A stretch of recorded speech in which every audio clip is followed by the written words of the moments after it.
Hey guys, today's video is going to be a bit more of a story time, I guess, because I'm not sure if you remember, but about 6 months ago I said this. Maybe there'll be a wolf video at some point coming up. I guess I was about right about how many videos in the future it would be, but I didn't really account for the time out that I'd take for university.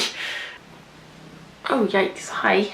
So, a long time ago, about 10 years to be exact, I got really into wolves. And it all started because I was writing a book that predominantly involved wolves as some of the main characters, or to do with some of the main characters. I got a little into it, I guess. I literally wrote a list of every single book I could find in the library database that had anything remotely to do with wolves in the title. And that was both fiction and non-fiction, because before then I'd predominantly read fiction books. But I was pretty into my research, so I read pretty much every single non-fiction book on wolves I could find, and then moved on to the documentaries. At that point, I didn't have the internet at home, so it was solely what I could find in the library.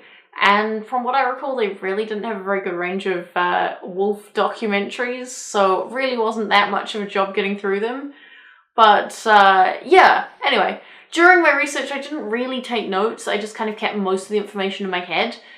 I did have a few things that I got pretty into when I was younger, like The Lord of the Rings is a pretty notable example, which I went to see when it was first in the movie theatre because my parents went to see it, and they kept talking about it so much that I was like, whoa, can I please go? So much that they finally took me along, and it was actually my first time going to see a film in the actual movie theatre, so it made a pretty lasting impression. But that didn't really involve any research.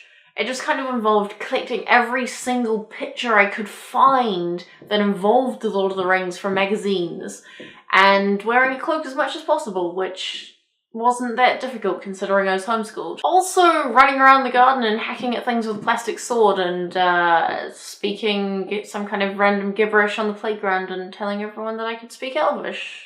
Kind of normal things like that.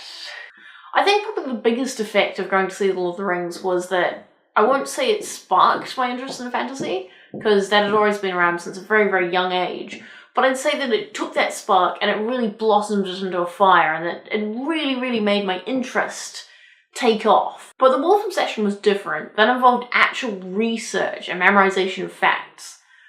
But I think it was a little bit more than just memorizing facts, though. It was more because it had an actual purpose. Don't get me wrong, I love wolves and I think they're beautiful creatures and I can easily understand their association with magic and mystery and that kind of thing. But I think that a large part of what was driving my research was that I'm quite a perfectionist. Wolves and wolf behaviour played such a huge part of what I was writing, which is on hold because of university, by the way.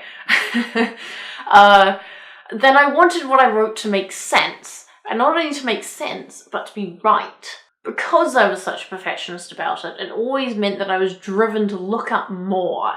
But aside from that, something about the stories of the people who lived alongside wolves for a fairly significant amount of time really appealed to the side of me that was absolutely fascinated with adventurers to travelling through the wilderness and living from whatever they could find in the forest around them. And definitely the stories that I enjoyed most were the ones that had very little reliance on technology, kind of almost like a modern-day fantasy setting that was tantalizingly real. So I guess there were two sides to my obsession with wolves.